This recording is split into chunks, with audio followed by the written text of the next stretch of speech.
નમસ્કાર, TV13ના ડિજિટલ પ્લેટફોર્મમાં આપનું સ્વાગત છે. આપ જોઈ રહ્યા છો ટોપ ન્યૂઝ. ભૂતપૂર્વ વિદેશ સચિવ હર્ષવર્ધન શૃંગલાએ નિવેદન આપ્યું. બાંગ્લાદેશમાં ભારતીય મિશન સામે સુનિયોજિત વિરોધ પ્રદર્શન કરવામાં આવી રહ્યા છે. ચૂંટણી પહેલા દબાણ વધારવાનો આ એક પ્રયાસ. 7 લાખનો સોદો અને કમ્પ્યુટર હેકિંગ કરવાની ઘટના. દિલ્હી પોલીસે ભરતી પરીક્ષામાં હાઈટેક મુન્નાભાઈને પકડી પાડ્યા. અલવર પોલીસે આરોપી સુરેન્દ્ર સૈનીની કરી ધરપકડ. ચેન્નઈમાં BSNL ઓફિસમાં ભીષણ આગ. ફાયર બ્રિગેડે કલાકો પછી તેને આગને કાબૂમાં લીધી. શોર્ટ સર્કિટને કારણે આગ લાગી હોવાની પ્રાથમિક શંકા. શનિવારે પ્રધાનમંત્રી નરેન્દ્ર મોદીની બંગાળ મુલાકાત. પ્રધાનમંત્રી મોદીની બંગાળ મુલાકાતમાં હવામાન બન્યું અવરોધ. નબળી દ્રશ્યતાને કારણે હેલિકોપ્ટર ઉતરાણ નિષ્ફળ ગયું. મહારાષ્ટ્રમાં છેતરપિંડીના કેસમાં પૂર્વ મંત્રી કોકાટેને જામીન મળ્યા. કોર્ટે સજા પર રોક લગાવવાનો ઇનકાર કર્યો. મહારાષ્ટ્રના રાજકારણમાં ચર્ચાઓ બની તેજ.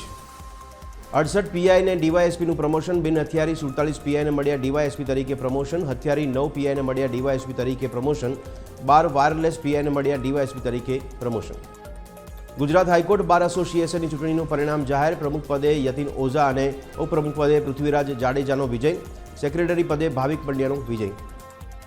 અમદાવાદમાં મહિલાને માર મારવાના કેસમાં પોલીસકર્મી સસ્પેન્ડ. જો કે મહિલાની ફરિયાદ ન નોંધાવવા અંગે પોલીસ વિભાગનું મૌન. સુરતમાં પણ CCTVના અમુક ભાગને જ વાયરલ કરી પોલીસને બદનામ કરવાનું ACPનું નિવેદન. ખેડાના ફાગવેલથી કોંગ્રેસની જન આક્રોશ યાત્રાનો બીજો તબક્કો શરૂ. ફાગવેલ ધામના ભાથીજી મંદિરે ધ્વજારોહણ બાદ યોજાયું મહાસંમેલન. જન આક્રોશ યાત્રા ડાકોર તરફ રવાના. તો રાજ્યમાં 2 દિવસ બાદ પડશે હાડ થીજવતી ઠંડી. તાપમાનમાં 2 થી 3 ડિગ્રીનો આવશે ઘટાડો. ઉત્તર પૂર્વીય પવનો ફૂંકાતા વધશે ઠંડી.